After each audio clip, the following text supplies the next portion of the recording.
이사야 40장으로 갑니다. 이사야 40장 1절 말씀 봉독합니다.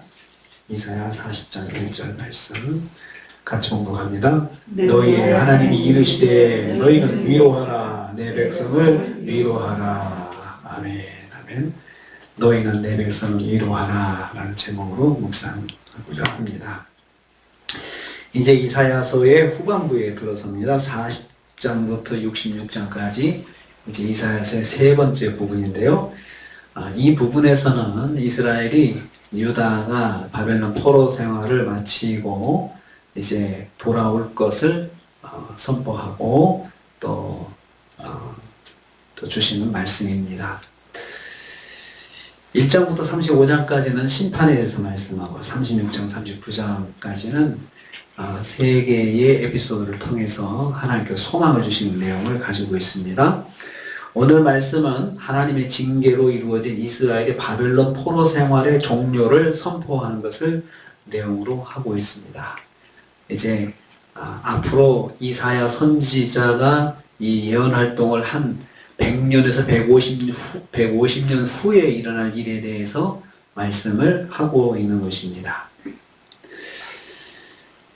그것은 하나님의 말씀으로 이루어질 것입니다. 너희의 하나님이 이르시되 이렇게 시작하고 있습니다. 하나님께서 말씀으로 시작하신 것입니다. 말씀으로 시작된 것입니다.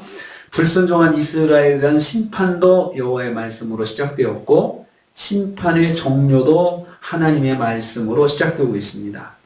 하나님께서 말씀을 통해서 시작하셨고 말씀을 통해서 마무리도 하시는 것입니다.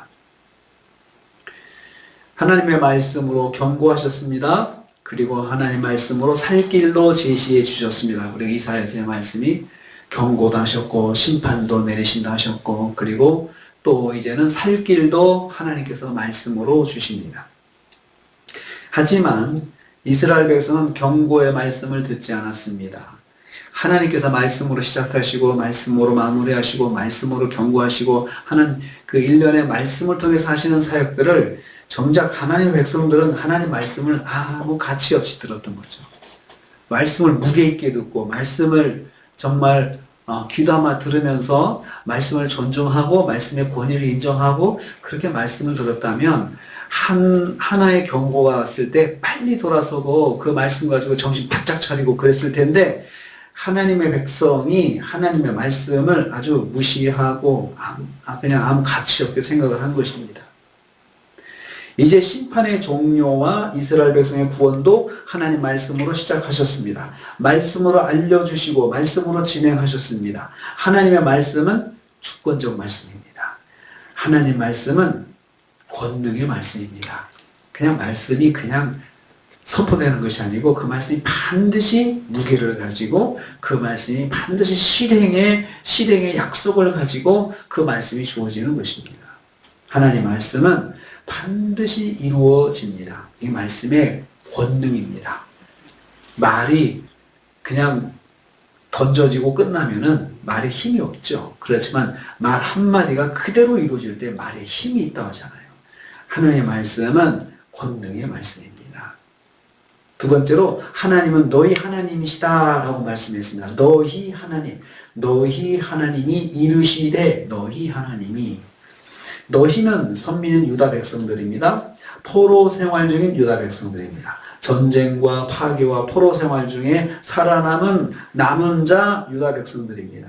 하나님은 이 남은 자들의 하나님, 너희의 하나님이라고 말씀하셨습니다. 이사야서에 우리가 말씀 통해서 볼 때 하나님께서 이런 인격적 관계, 너희의 하나님, 우리 하나님 이 표현을 굉장히 싫어하셨습니다.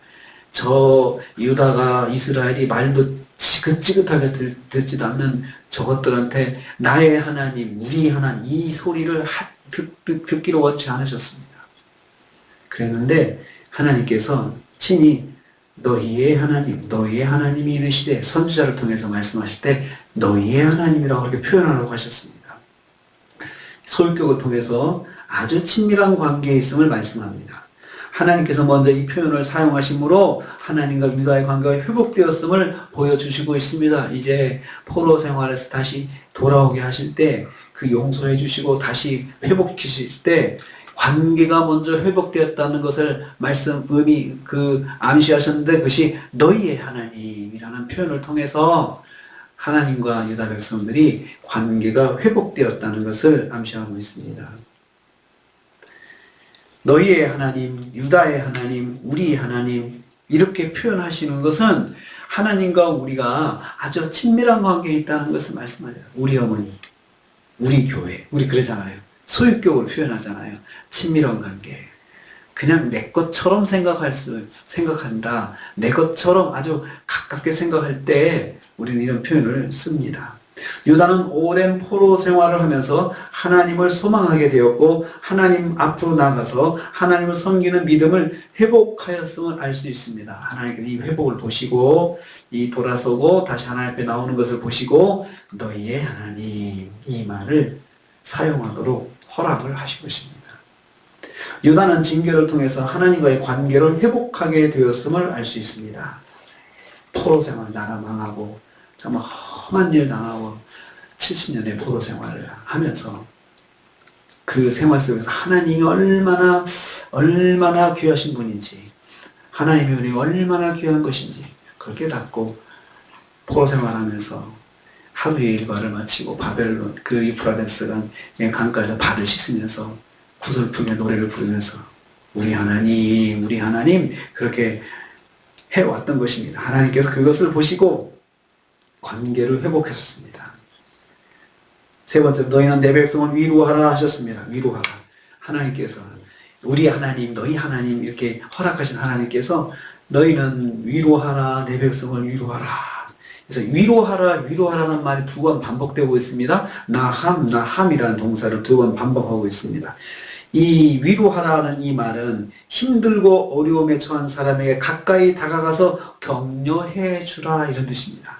힘들고 어려움에 처한 사람에게, 그러니까 이스라엘 백성들이 지금 힘들고 어려운 가운데 있다고 하는 것을 알고 있죠. 그러면 누가 해야 될까요? 너희가 해야 된다고 그랬습니다. 이보다도 앞서서 그러면 두 번 반복한 것은 무슨 의미가 있습니까? 첫째는 강조의 의미가 있고, 두 번째는 지속의 의미가 있습니다. 지속적으로 계속해서 위로해 주라, 그 말씀입니다. 계속해서 내 백성을 계속해서 위로해 주라. 포로 생활에 지친 내 백성 계속해서 위로해 주라. 누가 그렇게 해야 됩니까? 거기 보면 너희는 이 말씀을 전하는 선지자입니다. 하나님의 말씀을 받아서 전하는 선지자가 이제 이 백성들에게 할 일은 뭐냐? 위로해 주는 거예요. 위로해 주는 거. 하나님 대신 위로해 주는 거죠. 하나님 말씀을 통해서 위로해 주는 거죠. 내 백성이라고 했습니다. 내 백성. 하나님의 소유된 백성, 하나님과 아주 친밀한 관계에 있는 백성들입니다. 이 백성들을 마음 깊이 위로해서 계속해서 위로해주고 또 위로해주라고 부탁하시고 있습니다. 누가 그래야 된다고 했습니까? 선지자. 1차적으로는 선지자들입니다. 이 말씀을 전하는 선지자들입니다. 선지자들이 절대로 그 하나님의 백성들, 위로받을 하나님의 백성들을 책망하거나 조롱하거나 비웃으면 안 된다는 겁니다. 선지자가 그럴 수 있죠. 그거 봐라, 내 말 듣지 않더니, 내가 그렇게 말해도 듣지도 않더니 이 꼴이 뭐냐, 나라 꼴이 뭐냐, 그리고 또 너희들의 꼴이 뭐냐, 이렇게 포로 생활하게 되고 얼마나 말을 안 들었으면 그렇게 됐냐, 내 마음이 고소하다, 이런 말 하지 마라, 이겁니다. 선지자는 철저히 하나님의 마음을 가지고 전해야지 자기의 개인적인 마음, 사적인 마음을 가지고 백성들에게 말씀을 전하면 안 된다는 것입니다. 말을 안 들으니까 얼마나 화가 나고 또 속상하겠어요. 그러니까 딱 이런 하나님께 징계받고 하는 걸 보면서 그거 봐라, 내 말 듣지 않더니 그렇게 됐지 라고 얼마나 그렇게 비웃고 싶었을까요? 비웃을 수 있죠. 말 안 듣더니. 제3자 입장에서는 충분히 그럴 만한 입장이다 라고 생각할 수 있죠. 근데 하나님께서 그 선지자들에게 꼭 짚어서 부탁하셨어요. 내 백성을 위로해 주라. 내 백성을 위로해 주라. 자격이 없지만 지금은 내가 내 백성으로 내가 저들을 다시 붙잡고 있으니 내 마음을 가지고 말씀을 전할 때 내 마음을 가지고 위로해 주라. 이렇게 말씀하고 있습니다.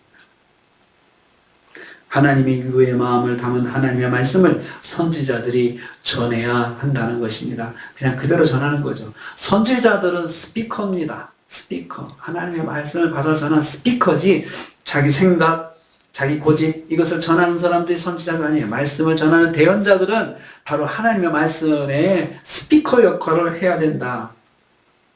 자격이 없고 부족하고 내 눈에 그래도 하나님께서 내 백성이라고 호칭하고 계신다면 그 백성을 위로해 주라 라고 그렇게 말씀하고 있습니다. 범죄로 심판을 받았어도 믿음을 회복하는 하나님은 새 은혜를 주시는 것을 알 수가 있습니다. 하나님의 마음이죠. 하나님의 그 사랑의 마음이 바로 이런 마음입니다. 비록 범죄에서 심판을 받았지만 다시 회개하고 주여 잘못했습니다. 저를 불쌍히 여겨 주옵소서. 이렇게 나오면 하나님께서는 다시 내 백성을 위로해 주라는 말씀으로 그렇게 해 주시는 분이시라는 거죠.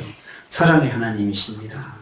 하나님은 심판의 하나님이시지만 의로우신 하나님, 공의로우신 하나님이시지만 한편 우리 하나님은 자비로우신 하나님이십니다. 은혜로우신 하나님이십니다.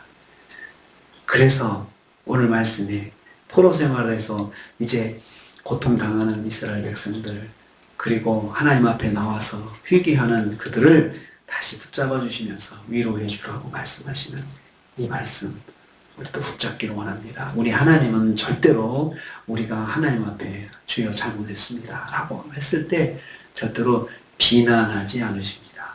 꼴 좋다 이런 말씀 절대 안 하십니다. 다시 하나님 앞에 나와서 엎드리면 오늘 말씀처럼 내 백성을 위로하라는 말씀처럼 우리를 다시 품어주시는 분이 하나님이십니다. 그래서 하나님께서 아버지의 마음 가지고 있으시다는 것 우리는 꼭 기억해야 합니다. 다시 붙잡아 주시는 그 어머니의 마음, 부모의 마음이 하나님의 마음입니다. 한 주간도 우리가 또 살면서 이런 자비로우신 하나님이 우리 하나님이신 걸 잊지 않으시기를 바랍니다. 그래서 항상 내가 조금 실수했어도 빨리 아버지 하고 붙잡으면 하나님께서 그래 알았다 이렇게 말씀하십니다. 이런 하나님의 은혜를 또 한 주간도 체험하시면서 은혜로우신 하나님, 자비로우신 하나님과 함께 한 주간도 승리하시는 저 여러분 되시기를 주님의 이름으로 축복합니다. 주님 감사합니다.